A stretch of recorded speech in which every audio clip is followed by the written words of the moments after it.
Cool. Feel free to jump in. You guys have any questions? Feel free. Hi, TheHadou, Protected Education Link. Is Vegas still a hotspot for Evo? Vegas is home for Evo, so whether it's a hotspot or not, I don't know that I have the education level to really dive into that. I'm here once a year, but I know I like coming here. It seems that thousands upon thousands of people still like coming here. This facility is excellent for this show, so happy to be here once again. Thank you. For HBO Max Latin America, now you have a distribution deal in the region with us. Next year you will have an expansion for you in the region in Mexico and Brazil. What are your expectations, knowing that nowadays you have great players in many games, not just like Street Fighter or King of Fighters, but you have had the Twins for Mortal Kombat, like many other games. What are your expectations for the next events that are coming to Brazil and Mexico? I think my expectations are aligned with a legitimate belief that the best fighting game players are everywhere around the world, and that we see that time and time again right now with players that develop through the existing event system. We have flaws that has come up in recent years in Street Fighter, and it seems on the cusp of winning every single event he enters. And we haven't necessarily been able to operate an event like this in that region to go to him. Evo being able to activate in Brazil is another opportunity for those players to be seen under the bright lights that Evo can provide without necessarily having to leave their own region. I think there are probably hundreds of players that have the personal capacity and the acumen in these games to be some of the best players we've ever seen, and we don't know that yet because we don't have the opportunity to see them.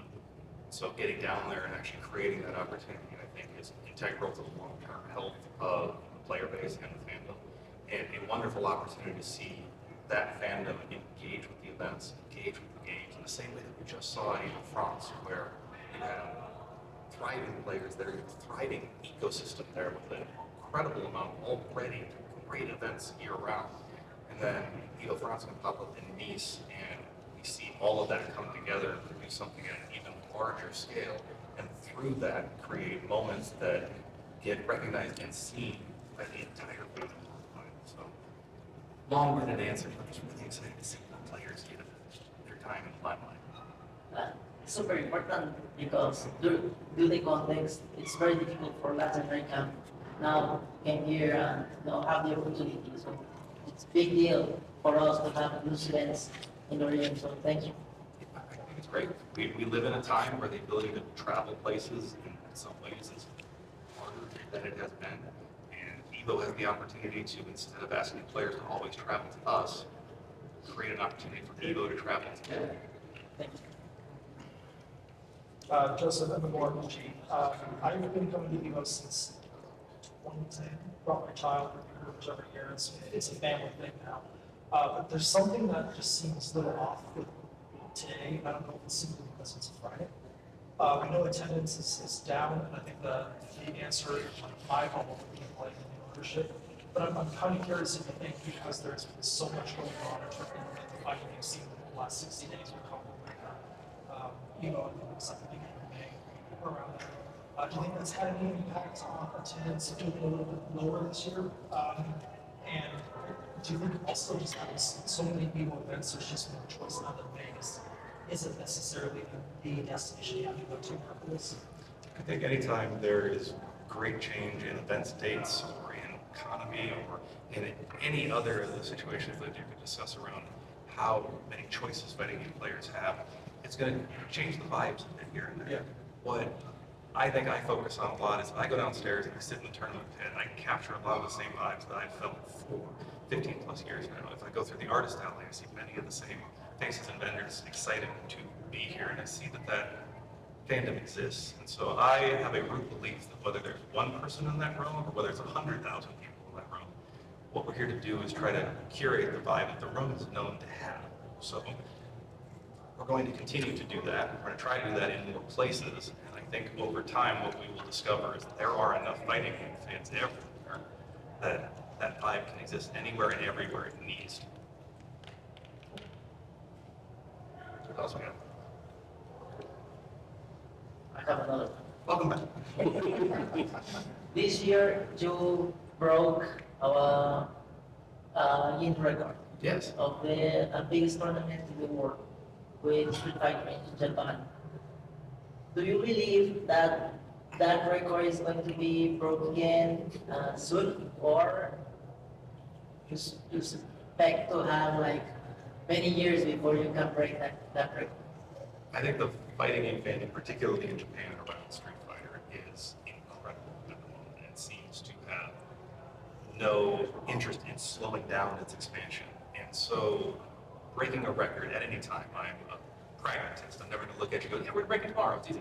But I think when you have a fandom that strong and you have an annual event that is continuing to grow and trying to put something together for tournament competitors and the general culture around fighting games, there's a great opportunity to break that record immediately next year, if not down the line when any number of other games might release in the decades to come. Thank you. Mike Dixon, Vegas Sports Today.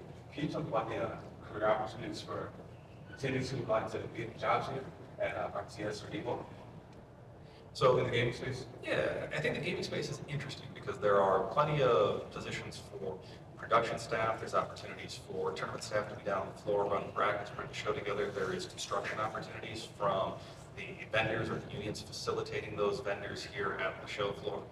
What I tend to believe is most opportunities in the space come from a ability for someone to identify that they want to do it and then to either chase it down or build a lane that's not here yet. My favorite example of it at Evo right now is Jesse down at the museum. There was no Evo museum 3 years ago. There was no one curating that experience, but Jesse has spent his entire life being obsessed with fighting game art, fighting game artists, and all of the things that have gone into enjoying and appreciating that portion of the fandom. And talked to our team, who helped us develop what that museum was in its fledgling iteration, and is now working that museum in what I think is a great refined iteration. So that's a job now. It was an opportunity a few years ago. It's a job now. So I think that's what lots of people should look for. It's parts of the show where you know you could find an opportunity because there's a traditional opportunity for it. There was a small army of electricians here yesterday plugging stuff in. Or there's the opportunity that happened with Jesse, where it's a fandom that borders on obsession and finding a great output for it that I think not only this show needed, but the attendee base appreciates. What did you guys take from last year that you apply this year? Yes. So I think anytime we have the opportunity to do something again, we need to be iterative, we get the opportunity to refine it. And there are big, easily visible refinements from your show that the screen got bigger or you added a new backdrop. The ones that always intrigue me the most are a bit more unsung in what happened this year. We have a new audio rig in that space, which should allow for the bombastic sounds in the game to be more present at an equal decibel level for everyone that's in the room, which I think is incredibly important. It's an arena space built in a convention center. The seating arrangement has been adjusted there slightly, so the walk paths in between the chairs should be more comfortable for the attendees to move around in and out of, which, particularly because the general admission arena space, I think is vital. The depth of the stage has adjusted ever so slightly, so I think that as players are walking up the stairs from the back and it's a dark arena experience, there's a significantly decreased likelihood that someone's going to misstep. Those are the types of things that we chase down this year, and I think it's interesting because it's hard to give you like a great sound bite. If we did this big bombastic thing, but I think all those little refinements together are going to lead for a much more enjoyable experience for everybody that's involved. I think like what you guys did year over year for the first year, this way to last year is massive. So I'm eager to I've got a kid who, like I said, my daughter, here, they're legally blind, so being able to see the screen is hard for them. So hearing things like a bigger screen means my kid knows which way better because they can see the detail. So that's In terms of distribution, we have talked about bringing more players or taking the event to more players to their own countries and stuff like that. But now with other events like, for example, now the World Cup or Super Bowl or UFC, and you have distribution in several languages, in several territories. does Evo have any strategy or plan, to increase that? Because we were talking about these new jobs, like the casters and have these official casters in English, but, like having also opportunities or options for the people who cannot attend, because, for example, you will have an event in Sao Paulo, but the people of Rio or Argentina cannot attend to that event. But for them to have like any distribution strategy, to have in their own language or with their own casters, does Evo is thinking about that and bring the product to those audiences in terms of distribution? Yeah, so anytime we're running that, we want to try to hit some of our biggest frequency vendors. We're in America, we've got an English broadcast. We're in Japan, we have a Japanese broadcast. We're in France, we have a French broadcast.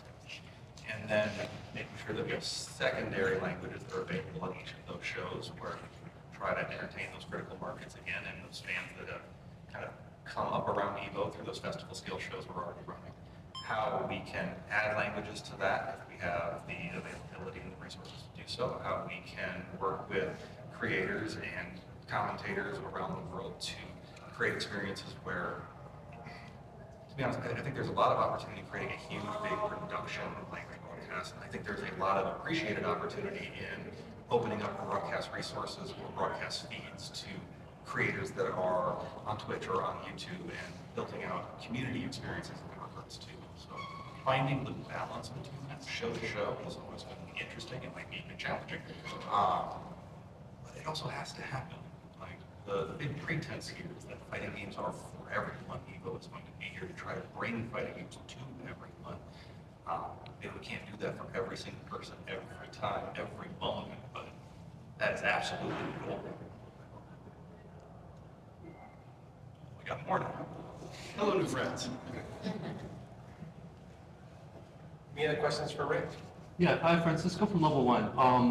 With recent information of the Saudi investments, etc., the FGC has spoken their opinion regarding all of the changes.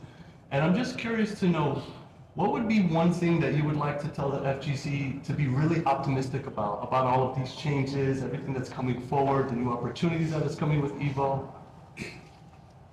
I think one of the most important things I ever learned in life is on the back of situations that excite you, the back of situations that challenge you, the back of situations that surprise you, is that there are new opportunities for us to rally into that define what the future of any given thing is going to be.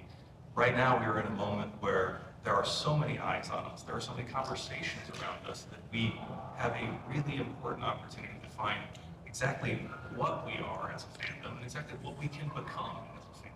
And everyone should engage that opportunity in every way that they're interested in doing so, because there is now more people worldwide in every capacity of that statement who are interested in what we have been doing, what we are doing now, and what we could do in the future. And I want to see all those conversations come together so that this can be everything that we could dream it could be, that maybe it can be. Thank you. Yeah. Good. All right. Look forward to just welcome you all this weekend. Obviously, we're around. We want to make this the best possible experience. And if you want to catch up with Rick at additional time, just let me know if you've got some other questions. We'll see if we can pull Rick aside from his duties. But Run around a little bit. We can try. He's got a little show to run. But thank you all for coming here. We appreciate being